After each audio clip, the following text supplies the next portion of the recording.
we've been here for a second, maybe a fraction of a second, really. Yeah. And if you think about eternity, which is what we really are, is eternal consciousness in this ever unfolding now, which is what eternity is, because eternity isn't just a long time. It's an ever unfolding now that never stops unfolding.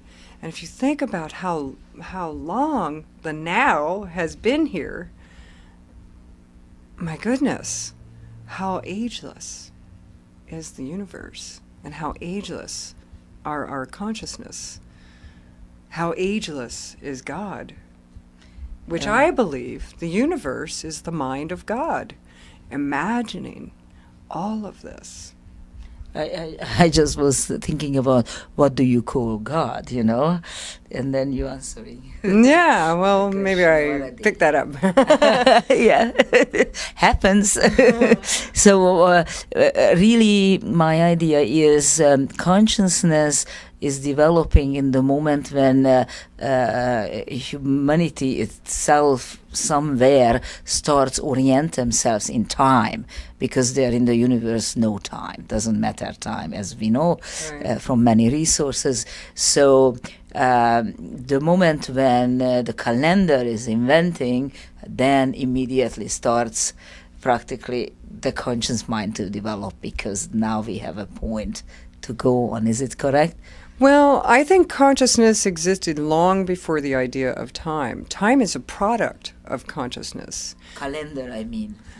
The calendar is a product of consciousness. All of it is a product of consciousness. Light, darkness, forms, time, space, all of it is just a product of the imagination of God, a product of consciousness. And there is this permeating sea of consciousness that's everywhere, whether time exists or not. And so time starts and stops, and yet consciousness is still there and exists. And again, I say the development, the evolution, it's only happening in the world of form. It's not happening to consciousness itself, because consciousness is already whole. It's already perfect. It's already what it is. Consciousness is consciousness is consciousness. But all the forms that consciousness produces, that is what starts in time, that's what lives in space, that's what lives in these mental constructs that are created in order to structure experience. And why does consciousness do this? Because it can. It came to my mind when you say consciousness, living organism can have the consciousness. Yeah. Obviously, no unorganic matter can have that. Actually, I believe inorganic matter has consciousness too. Every atom in the universe is the center of the universe and is the center of consciousness, wherever that is.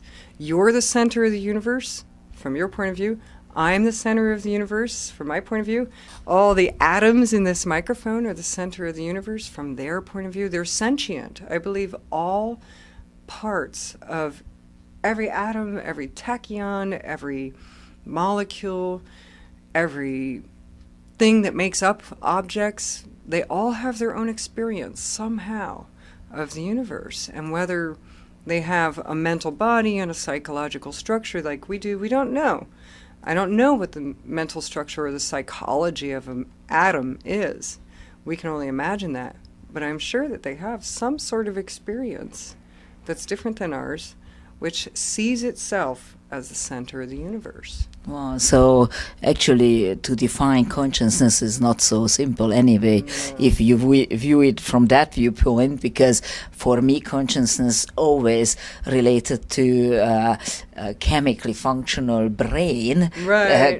Producing the conscience, and I'm coming to mind, and then that made for me the consciousness. I'm glad I brought this up, because obviously there is a broader view to that, and according to that, then any animal and anything obviously can have this consciousness carried on. It's amazing. It's definitely different view than I was living with. So it's amazing. And when you live from that space, you see all things as part of your own self.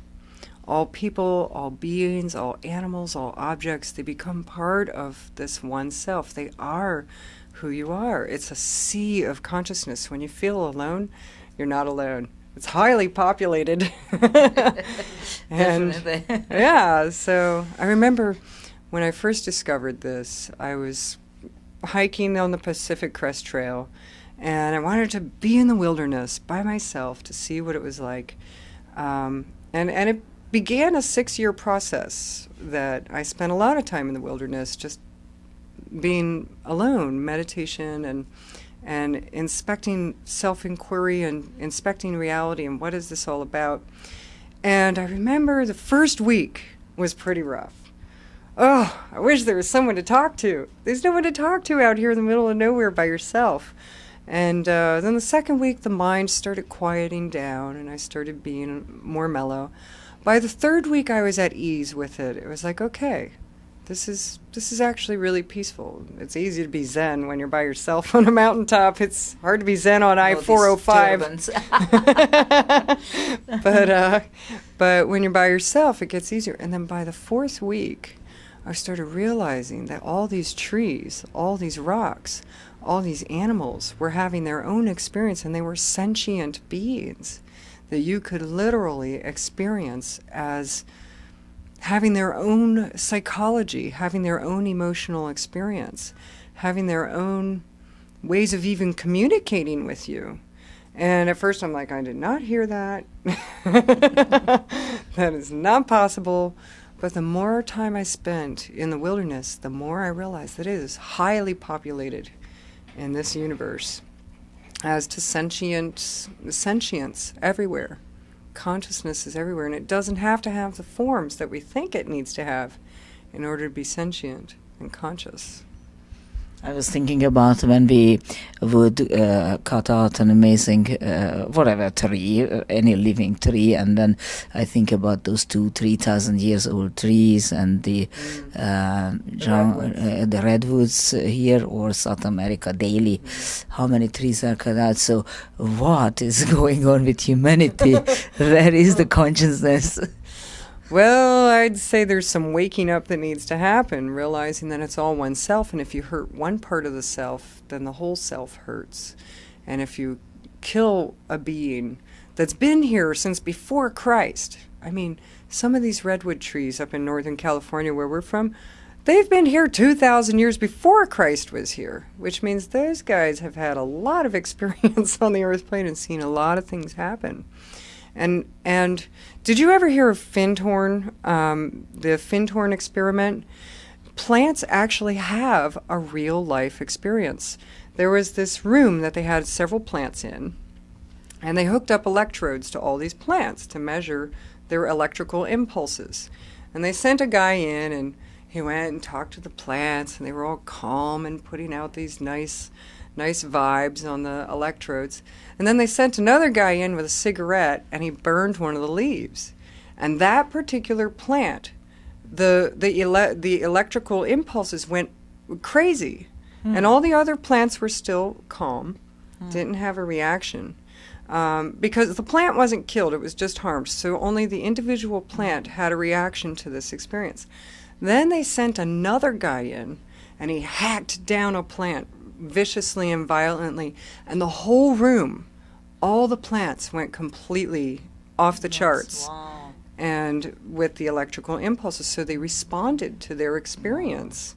And then, after that guy left, they sent him in again, but this time he didn't do anything, but they remembered him. Wow. And they went immediately went into the response to the violence again.